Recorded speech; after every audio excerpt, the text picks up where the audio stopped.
Good evening, everybody, and welcome to me live at 5. If you are Zulu, let me explain. Greenwich Mean Time means, in the military terms, it's called Zulu. So we're actually now 1700 o'clock Zulu hours, which is 1800 o'clock British summer time. What the friggin' is left of it.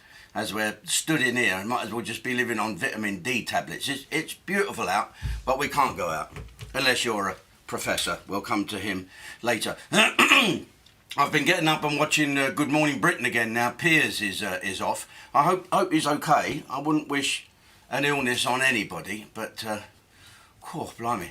I mean, he does have a go, doesn't he? He makes you all like fucking. Anyway, and so that nice man Ben is on there today, a mile away from her. She's much better as well now, isn't she, when Piers is not there? She doesn't try and compete, she tries to fit in. Nice woman. I'm a bit concerned about that bloke who knows everything about money. How come he's not living in an house as big as Buckingham Palace instead of that shitty little place that he does the stuff with? Martin Lewis. Martin, we share something in common. We have both been fraudulently used to try and sell Bitcoin. A lot of people emailing me saying, Jim, how do you make money out of this Bitcoin? It says that you were skint.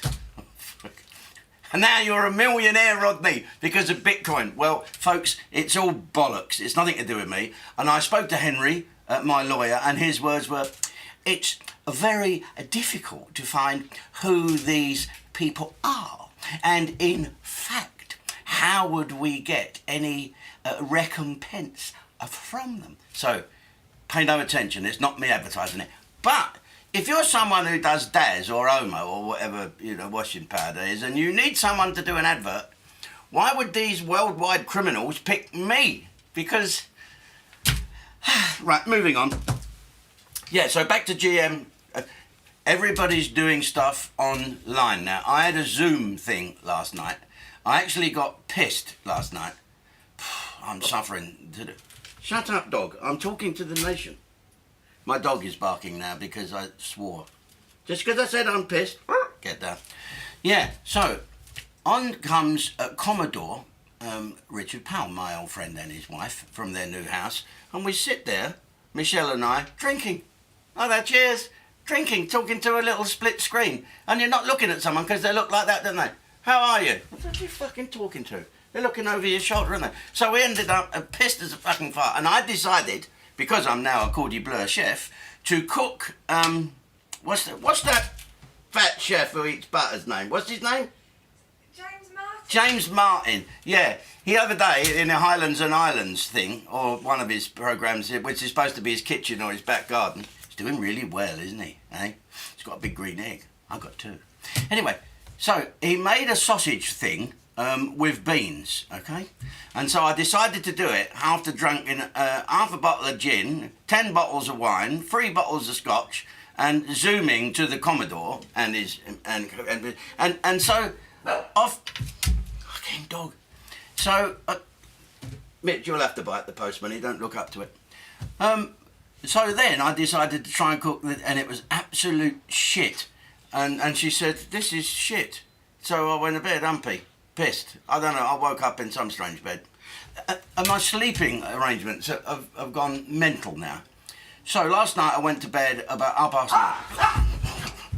Can you shut these dogs up? I'm talking to the nation here. Hi, darling, that's all right. Thank you. Someone's coming in. Well, I hope it ain't that DHL man that keeps dropping things on the thing and then running off. We used to call it knock down ginger. You know when you knock on someone's door and fucking run off like mad? Now, fucking parcel force, isn't it? Or DHL.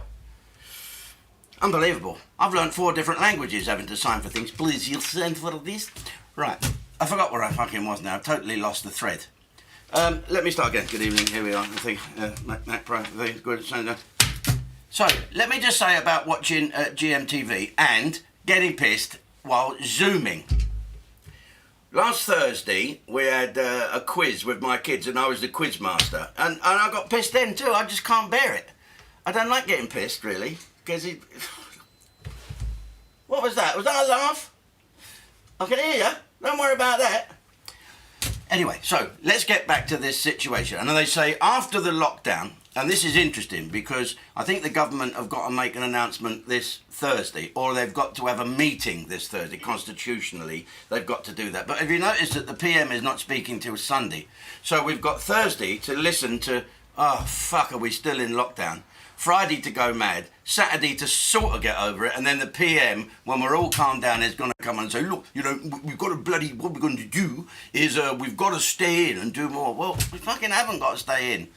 Yes, we've got to protect the NHS. Yes, we've got to save lives. We get that, but we're not actually going to go out and cuddle. I've been driving up to my place in Southampton. No police have knocked on my door yet. My place in Southampton is Care After Combat's headquarters, and we have to store official stuff in there. And as I'm going there to try and have a look and track which of our veterans have come out of prison, see how they're doing, etc., etc., it's all secret squirrel stuff. And I've driven back and I've never seen anybody touching anyone or going with anybody. I mean, I live in Stockbridge anyway, which is basically where dead people live that haven't fallen over yet. And so they rarely touch or mate or anything. They stand in a line outside the butcher's and buy sausages, which I cooked last night and fucked up with the beans from that funny chef who's got a very small boat. Right, so now, after the lockdown, we're going to have to do this a lot. Zoom, that Zoom thing, okay? We're going to have to FaceTime someone, Facebook or whatever it is, so little things, and we'll all have to talk, and everyone talks at the same time and it goes mad. And I'll tell you why it don't work. Did you watch GMTV this morning, or Good Morning Britain or whatever it's called, TVAM? Right, they've got this woman on there who's come out with, she's had the COVIDs, and her and her daughter, they look quite alike actually, and they're so thrilled and wonderful that she's captured, and the fucking mic didn't work. What's that woman's name who's normally with Piers? Susanna said, look, she must have been thinking, oh, fucking hell, someone fucking plugged the right mic in, for Christ's sake. So this poor woman who is celebrating the joy of all joys, she's got through it thanks to our fantastic NHS, and the conversation went like this, because they try and feed lines to you, it's not a question. So you must be really happy now that you've got through this. What do you expect her to say? No, I'm actually fed up. I was quite happy with fucking tubes coming out my ass. No, she said, so you must be happy being back with your daughter. Is it great that you're back together? And she said, well, afterwards, and we kept up with it.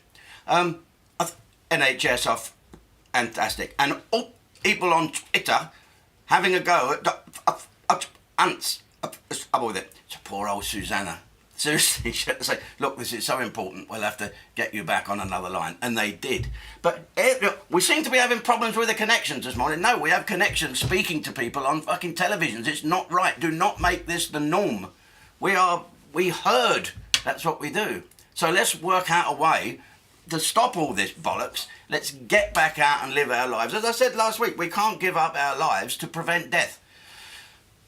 I don't know. I do know the answer to it. The answer to it is allow us not to fuck up. Allow us to do things. Allow people to play golf. Allow people to go on their boats, for Christ's sake.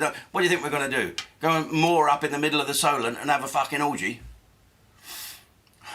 Anyway, why can't people go fishing?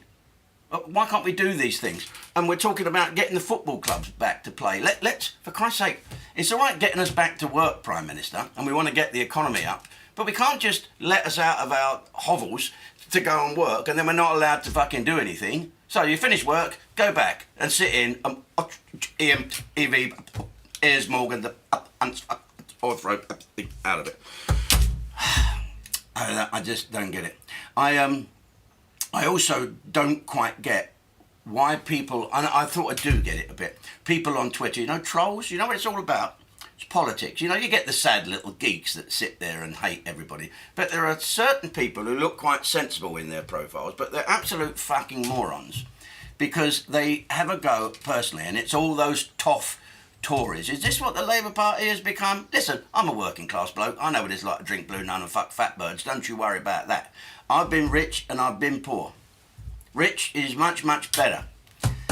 And poor now is sort of okay. You look back at the good times, don't you, and have to do with that. But these people are just so jealous. It's a policy of jealousy. I thought that was all going to change now. Steptoe's bollock has been kicked out, along with Diane Abbott and all them other fucking idiots.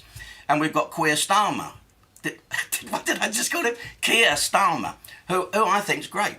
I shouldn't think he's great because he was a head prosecutor when I got arrested for Operation U-Tree. But we won't mention that, will we?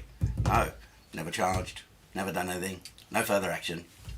And I think when he left, that sort of changed round a little bit. But I do like him. I think he's sensible and I think he's measured, which opposition should be. And so when someone stands up and says, I believe we're doing this and the government's doing this and the government's doing that, you don't say, fuck off, go and die, you Tory bastard. But that's what the trolls do. They take fake news. I had a woman tweeted me this morning saying, how can you say that the BBC are delivering fake news when there's 60,000 people died already? Well, hang on a minute. And I looked her up and she's a lefty fucking vegan activist, tree hugging, fucking save the world, muesli eating, braless fucking thing. And she has an opinion that is completely fake news. Professor. I feel sorry for this professor, don't you? He's been caught introducing the ferret, isn't he? I think it comes to a time for a man, and when Mr. Littlehead starts to rule Mr. Bighead, you know, we've all done it, haven't we? You'd walk 10 miles barefoot to go and shag someone if you haven't had a shag, and you knew there was, and you get faster and faster as you get there, don't you, blokes? Oh, and you talk to yourself, I'm going to kick the door down, give her a big snog, throw her on the thing, put a fucking knicker down, give her a fucking good shit. And then you're getting quicker when you get there and you're thinking of more erotic things to do, and as soon as you've done it, you think, I've got to go all that fucking way back now. Can we blame this bloke for going out and having a shag? So, let's lift the restrictions. Do not make this man, as my mate Barry used to say, who gets words wrong, let's not make him a scapegoat. Okay? Poor man just had to get it off his chest. And his excuse is that he thinks that he would be immune because he's had the virus and it's gone away. He thinks. That's not quite true, and he's a fucking professor. Can't be all that hard to be a professor, can it really? But, professor, a man's got to have a shag, so good. What wasn't quite right, it was that a certain newspaper, I think it was the Daily Telegraph, who broke the story, had investigated him and followed him and did all that stuff and grabbed it. And then the Daily Mail, of course, jumps in. And they print the name of his girlfriend, say that she's married, with kids, where she works, what her bra size, does she take it up? You know, it's all a little bit funny. Now, the other thing we're going to talk on, before I start doing some adverts for this wonderful channel, is Richard Branson and Virgin. What do we do about that? So British Airways said it's not going to Gatwick anymore. Now Virgin saying they're not going to Gatwick. What the fuck is Gatwick? I sell an house there because there's planes flying over it. Honestly, Air India used to fly over at 10 to 5 every morning, and it was so low I could hear them fucking talking. There were tyre marks on the roof of my house. So now I sell it, and Gatwick's going to become what? I don't know, Amazon base or something. But Virgin, they want bailing out from the government. They're a private company. I think the majority of their shares are owned by an American airline, so they're fucking skint as well and can't put any money in. Poor Branson is sat on his island, okay, and he wants the government to bail out the airline. Well, they should. I think they should. If 3,000 people out of work is not good. My friend Sally Big Tits is married to the funny husband. They both work for British Airways. Can't have them out of work. So the next time we invite them for dinner, they'll only bring fucking cheap wine. It's not good. We've got to bail out some of these companies or work out a way to allow us to earn money. I don't really particularly want to sit on a plane. I don't like going abroad. You know, it's horror stories abroad, isn't it? I don't really need a passport at all. I don't want to go abroad. I want to go to the Solent, and that's it. I remember flying to Hereford years ago. Did I ever tell you this story? I was in Bromley the night before with Dave Franks, my mate, and we were chatting up these girls, but I had to be in Hereford the next day because the late great Brummy Stokes, ex-SAS chappie, was opening an adventure centre, and would I cut the ribbon. I had to be there at 10 o'clock on the Saturday morning. Friday night, we're all pissed in Beavers in Croydon, and I said, I've got to go, Dave, I've got to drive to Hereford in the morning. He said, why don't you get Woggle Eye to fly you? Woggle Eye, like John, was and he's got an eye that goes off, so they called him Woggle Eye. He's one of these people that if he talks to you, someone beside you answers him. You all right, mate? Who's he fucking looking at? And so I went up to him and I said, ding, I said, can you, what's this? Oh, it's Goose. Call you back. I said, can you, I hear you've got a plane. Yes. Yeah, I'm a pilot. I said, is there any chance you could fly me to Hereford tomorrow? He said, what are you going there for? I said, I've got to do something for the SAS. Oh, can I land in their camp? Well, I wouldn't I can chance it if I were you. He said, well, they must have an airport somewhere. I'll look it up. What time have you got to be there? I said, really, I need to land at about 9:30. Yeah, it's about an hour's flight. I'm less than that. Yeah. Are you staying at Frank's? I'll give you a call in the morning when I find a plane. He said, you haven't got a plane? No.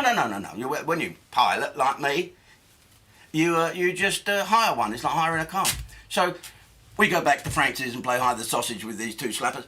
And in the morning, at 6:30, I get a call from Woggle-Eye who said, right, I've got a plane, meet you at Biggin Hill at 7:30. So Dave said, I'll come with you. He's got one of them big telephones that used to be about that, you know, the batteries like that. So we drive down to Biggin Hill. Oh my God, the rain and the wind is, it's like that drizzly rain, you know, you can't see very, it's about 300 yards visibility. I thought we won't go. Can't do it, no, he won't fly. So we drive past these wonderful, lovely planes and there's this thing there. And I knew it was going to be our one, right? But there's no sign of him. So I go in the little hut, which is the terminal, and I say to the man, have you seen a man, a pilot, with someone in the toilet? So I went in stood in trap 2 having a wee, and in one of the stalls behind me I can hear, I thought, it's got to be him, isn't it? My luck.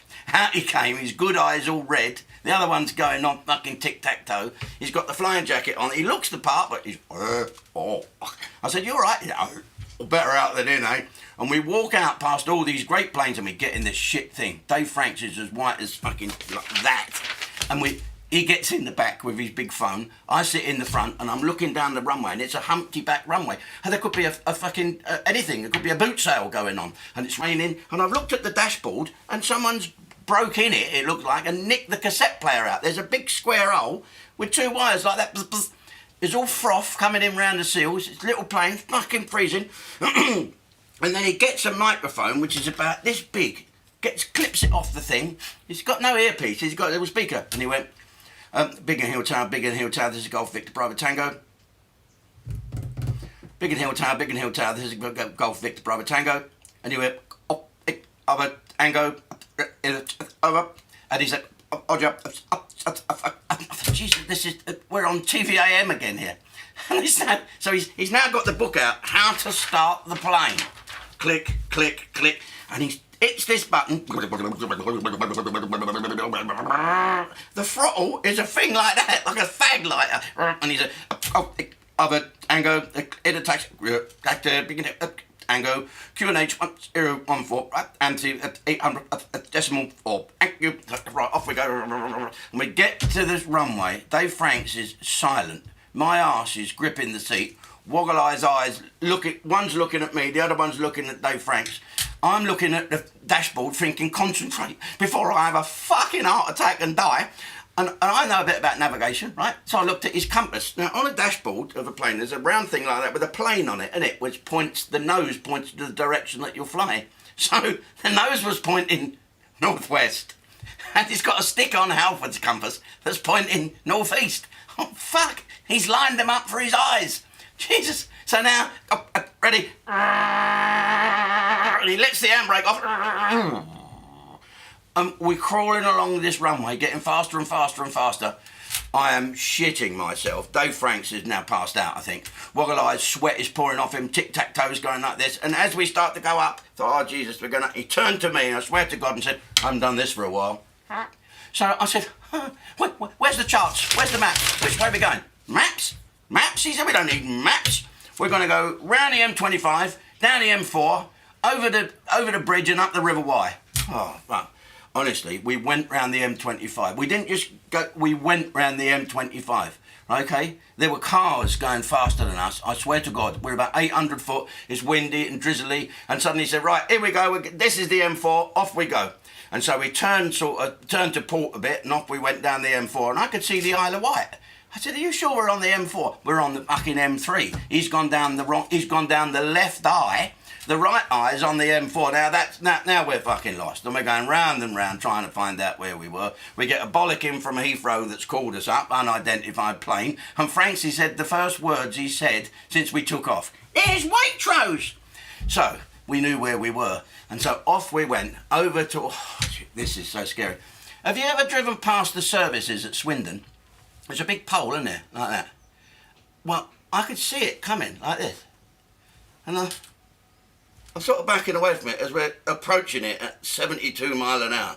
And it went like that, woof, just past the wing. And I said to Woggle, fuck mate, did you see that? You know what he said? What? So now, we've gone across the bridge, we're going up the River Wye, Shobden. We're landing at Shobden. He's got the book out for Shobden with the phone number. And he's like that, Shobden, Shobden, Golf Victor Bravo Tango, Shobden, Shobden, Golf Victor Bravo Tango. He said, no, shut. I thought, what? Dave said, are they on the phone? I'll phone them up. He's got this fucking thing like this. So he dials them up. And he says, can you please call back? So anyway, we're now going to go into land. And this place, he's got the book out, how to slow down, the fucking thing. There were cows running faster than us and horses, trees going past. And as we're coming in, the sweat's pouring off Woggle-Eye. I've shit me pants. Dave's passed out. And as we're coming in on finals, Frank's phone rang. They called him back.